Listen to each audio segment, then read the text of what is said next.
Salam takdim Buya dari kami. Semoga Buya sehat selalu dan Amin. terus membimbing kami untuk mengetahui syariat-syariat Islam. Begini Buya, di kampung kami itu ada guru ngaji yang selepas maghrib Buya.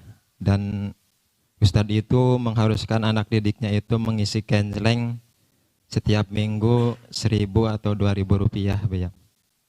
Dan dia niatkan hasil kenceleng itu untuk pemeliharaan musola dan kegiatan belajar mengajar.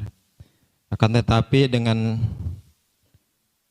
seiringnya waktu Ustadz itu jatuh fakir Buya. Dan ada yang memberitahu kalau kamu pakai uang kenceleng itu aja, bilangnya gitu.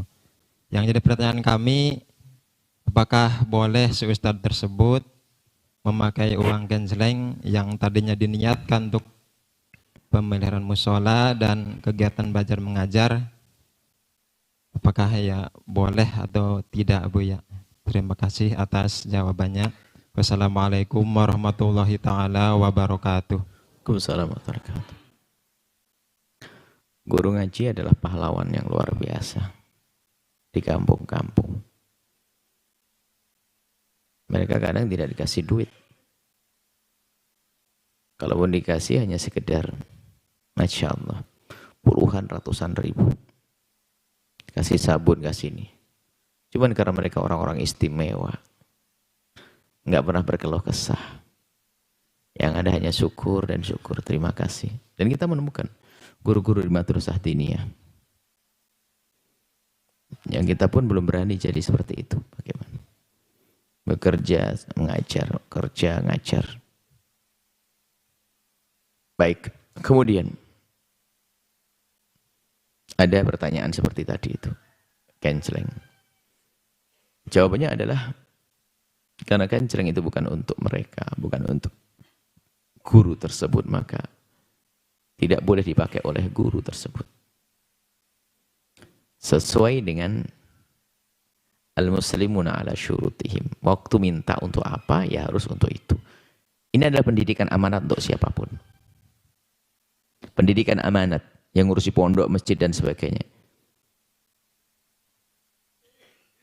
Kalau orang memberikan sesuatu untuk sesuatu yang sudah ditentukan, harus kita patuhi dong. Jika uang tersebut memang untuk perawatan masjid, musola atau tempat belajar, maka tidak boleh untuk yang lainnya. Harus jujur kita. Nggak boleh mentang-mentang duit kita pegang, kita serahkan kepada siapa. Nggak boleh. Pengurus masjid khususnya harus waspada. Duit masjid, karpet masjid, sound masjid, itu untuk masjid. Nggak boleh karpet masjid pinjam untuk acara pengantin tetangga, nggak boleh. Karena syaratnya adalah yang mewakafkan karpet itu untuk masjid.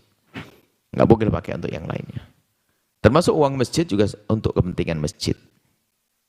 Nggak boleh dibagi-bagi tetangga fakir dan sebagainya. Enggak. Harus ada kejujuran di sini.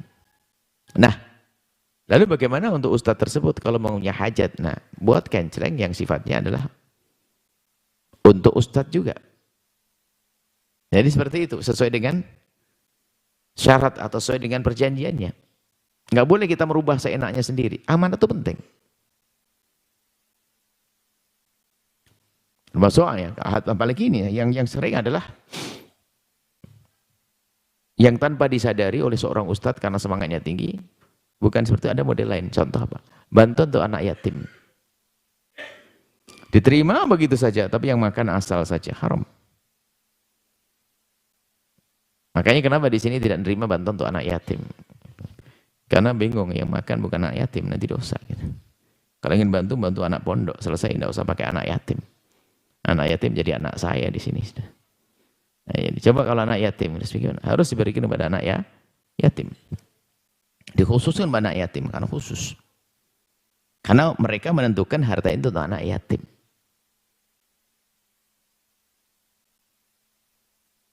Sama juga pertanyaan serupa, suatu ketika kami di atas mimbar tentang santunan yatim piatu. Ada ibu yang bertanya, ibu ini cerdas, dikirim oleh Allah untuk kami.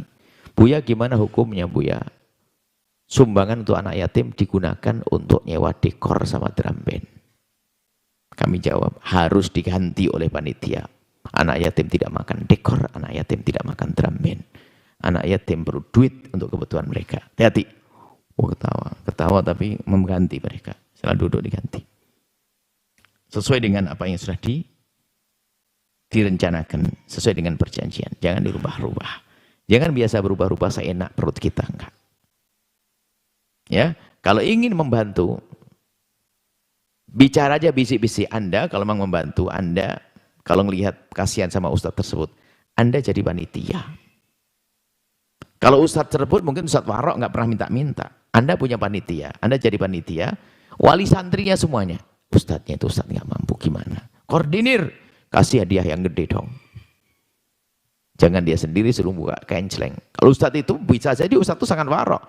Makanya ustadz itu buat kenceleng bukan untuk dirinya, tapi kenceleng untuk majelis. Karena apa? Ustadz itu nggak mau minta sama orang. Anda ini yang dari luar buat jadi tim mengusahakan untuk dia. Jangan sampai dia sendiri minta-minta. Nah ini harus saja ini.